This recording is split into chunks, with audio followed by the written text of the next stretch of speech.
వచ్చింది. జీవను తన సాక్ష్యాన్ని చెప్తున్నప్పుడు తను ఏ స్థితిలో ఉన్నాడో, దేవుడు ఈ రోజున ఏ స్థితికి దేవుడు తీసుకొచ్చాడో అనే సంగతి మనకు అర్థమవుతుంది.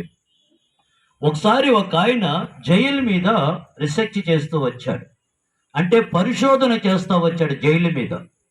ఎంతమంది ఎలాంటి రకాలైనటువంటి శిక్షలు అనుభవిస్తున్నారు అనేటువంటి జరుగుతూ ఉన్నప్పుడు ఆయన అనేకమైన జైలు మీద రీసెర్చ్ చేసిన తర్వాత ఆయన లాస్ట్గా ఆయన తెలుసుకున్న విషయం ఏంటి అంటే, అన్ని రకాల వారు, అన్ని జాతుల వారు జైల్లో శిక్షలు అనుభవిస్తూ ఉన్నారు, కానీ యూదులు మాత్రం 0.11% మాత్రమే దొంగలుగా, దోషకులుగా, లేకపోతే జైల్లో శిక్ష అనుభవిస్తున్న వారుగా గుర్తించాడు.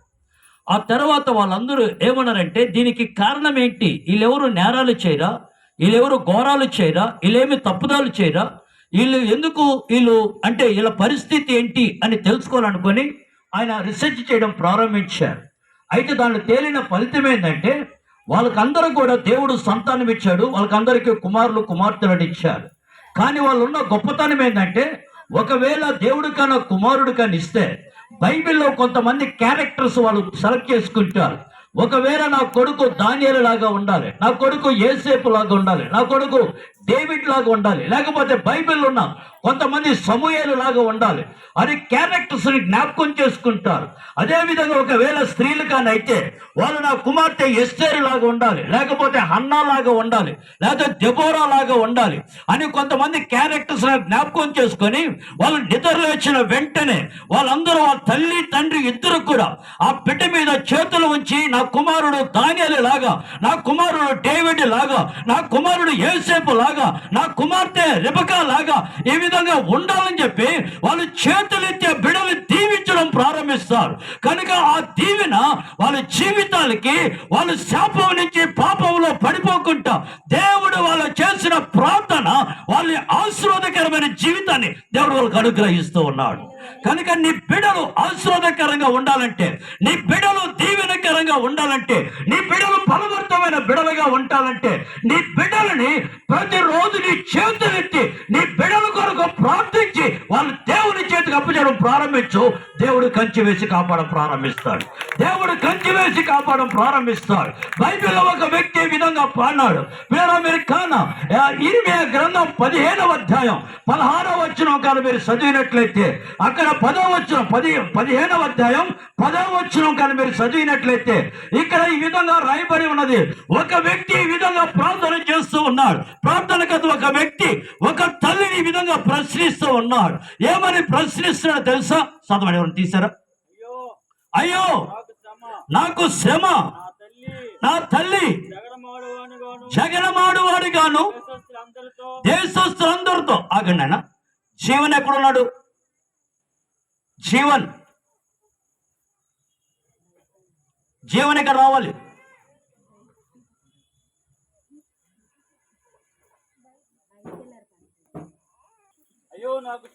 అయ్యో నాకు శ్రమ, నా తల్లి జగడమాడువాని గాను దేశస్తులందరితో కలహించువాని గాను ఎలానూ నాకు కన్నావు. వడ్డీకి నేను ఎవరికి బదులివ్వలా, వారు నాకు బదులిచ్చిన వారు కాదు, అయినను వాళ్ళందరూ నన్ను శపించుతూనే ఉన్నారు. అందుకు చాలు ఏమంటున్నాడు? ఒక తల్లిని ఒక బిడ్డ ప్రశ్నిస్తూ ఉన్నాడు. ఏమని ప్రశ్నిస్తున్నాడు తెలుసా? అయ్యో నాకు శ్రమ, అయ్యో నేను చాలా అంటే శాపగ్రస్తుడిగా మారిపోయాను, ఎందుకు నన్ను ఇలా పెంచావు, ఎందుకు నన్ను కన్నావు, ఎందుకు నా జీవిత విధంగా మారిపోయింది అని ఒక బిడ్డ ఒక తల్లిని ప్రశ్నిస్తూ ఉన్నాడు, ఒక తండ్రిని ప్రశ్నిస్తూ ఉన్నాడు.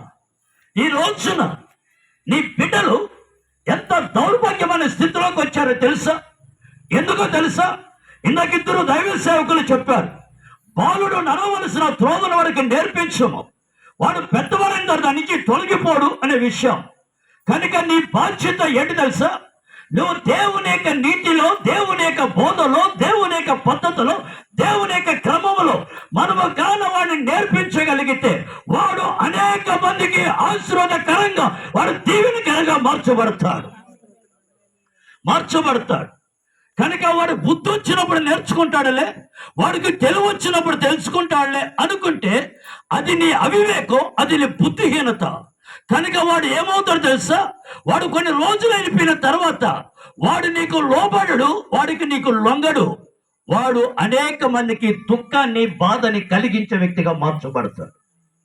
కనుక ఆ దౌర్భాగ్యమైన స్థితి రాకముందే నీ బిడ్డలకి సరైన బోధ, సరైన క్రమం, సరైనటువంటి దేవుని యొక్క నీతిలో పెంచగలిగి ఉండాలి.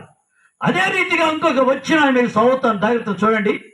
యెహెజ్కేలు గ్రంథం 16వ అధ్యాయం 4వ వచనం. యెహెజ్కేలు గ్రంథం 16వ అధ్యాయం 4వ వచనం.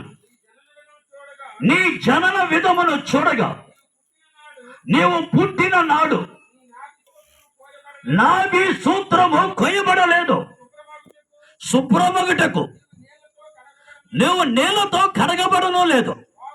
వారు నీకు ఉప్పు రాయకపోయిరి, నీకు బట్ట చుట్టకపోయిరి.